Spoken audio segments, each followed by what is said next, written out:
Sir நீங்க தான் பிரதான எதிர்க்கட்சின்றீங்க.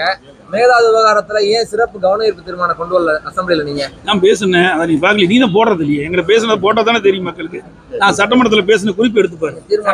தீர்மானம் நாங்க சட்டமன்றத்தில் பேசின தீர்மானத்தை எடுத்து பாருங்க, என்ன பேசியிருக்குன்னு பாருங்க. மேகதாது என்ன நடந்ததுன்னு போது பாருங்க.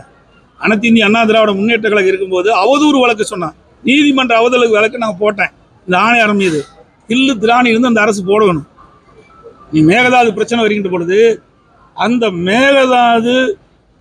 மேகதாது பற்றி குறிப்பிடவே கூடாது. இன்றைக்கு காவிரி மேலாண்மை ஆணையம், அந்த ஆணையத்தோட 28வது கூட்டம் நினைக்கிறேன். அந்த கூட்டத்தில் என்ன அதிகாரம் இருக்குதோ அந்த அதிகாரத்துக்கு உட்பட்டு தான் இருக்கணும். மேகதாது சப்ஜெக்டே வரக்கூடாது. ஏன்னா அதனுடைய பணி என்னன்னா, அங்கே இருக்கிற தண்ணி, வர்ற தண்ணி, தேங்கி வைக்கிற தண்ணீர், ரிலீஸ் பண்ணுற தண்ணி, வெளியிடுற தண்ணி, இதையெல்லாம் அந்த ஆணையம் பரிசீலித்து எந்தெந்த காலகட்டத்தில் எவ்வளோ தண்ணி, எந்தெந்த மாதத்திற்கு எவ்வளோ தண்ணி ரிலீஸ் பண்ணணும் தான் அந்த ஆணையத்தினுடைய பணி.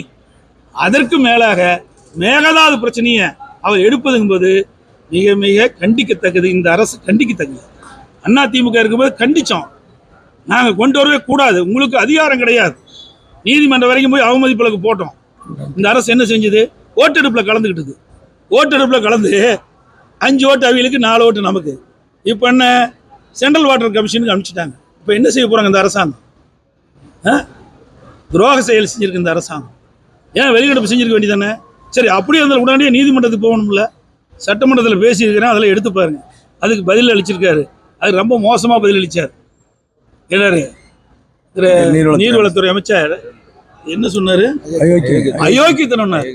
என்ன அயோக்கியத்தனம்? சட்டப்பேரவையில் சொன்னாரு, இதை நீக்கிறோன்னாரு. எதுக்கு நீக்கிறீங்க? நான் சொன்னான்னு பதிவு செய்யணும்.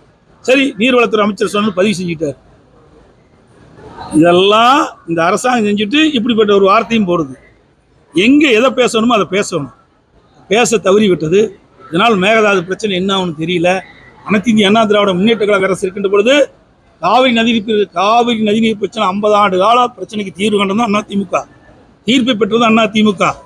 அதுவரை பாதுகாக்கப்பட்ட வேளாண் மண்டலத்தை தீர்ப்பு பெற்றது அண்ணா திமுக. மீத்தேன் கொண்டு வருவதற்கு புரிந்துணர்வு ஒப்பந்தம் போட்டதோ இதே திமுக தலைவர் முன்னாடி தான் புரிந்துணர்வு ஒப்பந்தம் போட்டாங்க. அதை தடுத்து நிறுத்தியதையும் அம்மாவுடைய அரசு தான். அதே மாதிரி காவிரி குண்டார் திட்டத்தை நான் கொண்டாந்தோம். அந்த திட்டத்தையும் அப்படி கிடப்புல கிடக்கு. கோதாவரி காவிரி இணைப்பு என்னுடைய தேர்தல் அறிக்கையில் வெளியிட்டோம். திமுக தேர்தல் அறிக்கையில் வெளியிடல. அதையும் இன்னைக்கு மத்திய அரசு விரிவான திட்ட அறிக்கை தயாரிக்கும் பணி துவங்கப்பட்டதுன்னு சொன்னாங்க. அதையும் அப்படி கிடப்பில் போட்டுருக்காங்க. திமுக ஆட்சியில் எந்த ஒரு நல்ல திட்டமும் தமிழ்நாட்டுக்கு வராது. இந்த ஆட்சி தொடர்ந்தா ஆண்ட நாள் கூட தமிழ்நாட்டை காப்பாற்ற முடியும்.